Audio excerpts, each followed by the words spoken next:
नमस्कार दोस्तों। तो चलते हैं आज नीम करौरी बाबा के दर्शन के लिए। इस वीडियो में हम डिस्कस करेंगे कि नीम करौरी बाबा के दर्शनों के लिए कैसे पहुंचा जाए। अपनी यात्रा के लिए मैंने चूज़ किया इंडियन रेलवेज़ को। मैंने बोर्ड की शताब्दी एक्सप्रेस जो चलती है सुबह 6:55 पर गाज़ियाबाद स्टेशन से काठगोदाम के लिए।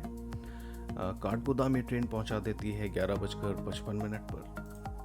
चलते चलते आपसे मैं साझा करना चाहूँगा दोस्तों कि ये मेरा YouTube पर पहला वीडियो है और मेरी ये इच्छा थी कि मैं अपनी इस YouTube की यात्रा का शुभारंभ बाबा के आशीर्वाद से करूं। तो वही एक कारण भी है जिस कारण से मैं ये यात्रा कर रहा हूं। मैं उनके दर्शनों के लिए जा रहा हूं। रामपुर स्टेशन क्रॉस करने के बाद हमें प्राकृतिक नज़ारों के दर्शन होने भी शुरू हो जाते हैं।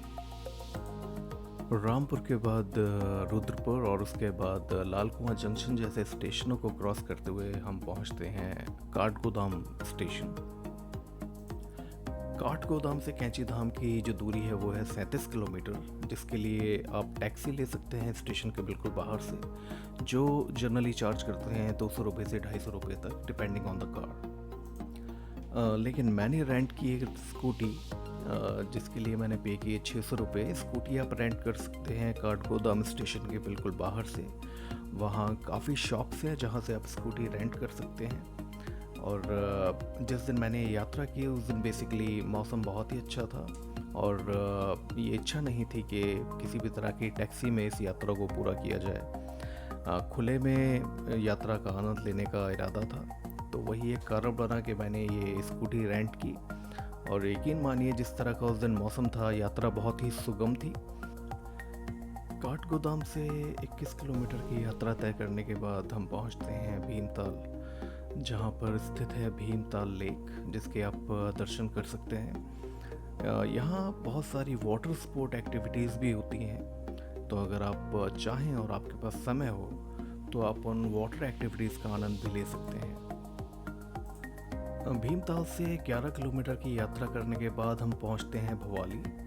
और भवाली ही वो जगह है जहां से दो रास्ते कटते हैं, जहां से एक जाता है नैनीताल की तरफ और दूसरा कैंची धाम की तरफ। यहां से कैंची धाम की दूरी रह जाती है मात्र 8 किलोमीटर।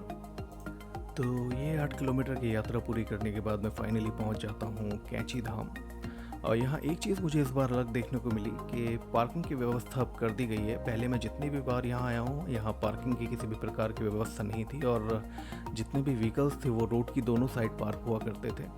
बट इस बार गवर्नमेंट ने शायद इनिशिएटिव लेकर के एक पार्किंग स्लॉट डेडिकेटेड यहाँ पे बनाया है, जहाँ आप इजीली अपना व्हीकल पार्क कर सकते हैं। अगर आप देख पा रहे हो वीडियो में तो लेफ्ट हैंड साइड में आपको मंदिर के दर्शन भी हो जाएंगे, जो कि आश्रम है श्री नीम करौली बाबा जी महाराज का। यहाँ पर सुबह 6:30 बजे से दर्शन प्रारंभ हो जाते हैं।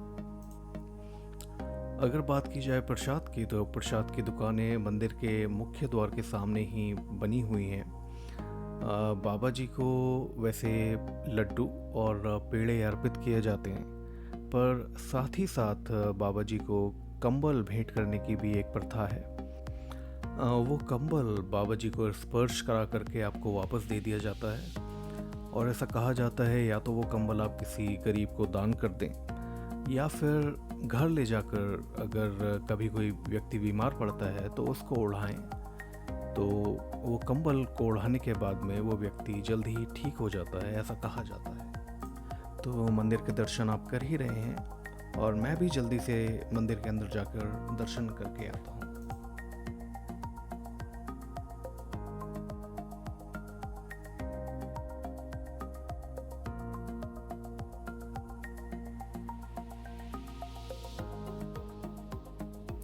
तो दोस्तों, मुझे भी बहुत अच्छे से बजरंगबली के और बाबा जी महाराज के दर्शन हुए।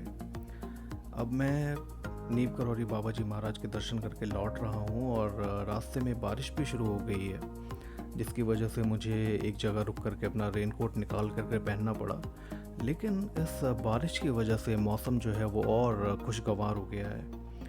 तो चलिए धीरे धीरे चलता हुआ और इस मौसम का आनंद लेता हुआ मैं पहुँचता हूँ वापस काठगोदाम रेलवे स्टेशन, जहाँ से मेरी ट्रेन है शाम को 8:35 पर रानीखेत एक्सप्रेस, जो मुझे लगभग रात के 3 बजे वापस पहुंचा देगी गाज़ियाबाद स्टेशन। तो चलिए मैं पहुंचता हूं घर और आप अपना प्लान बनाइए जल्दी से जल्दी नीम करौली बाबा के दर्शन करने के लिए। धन्यवाद।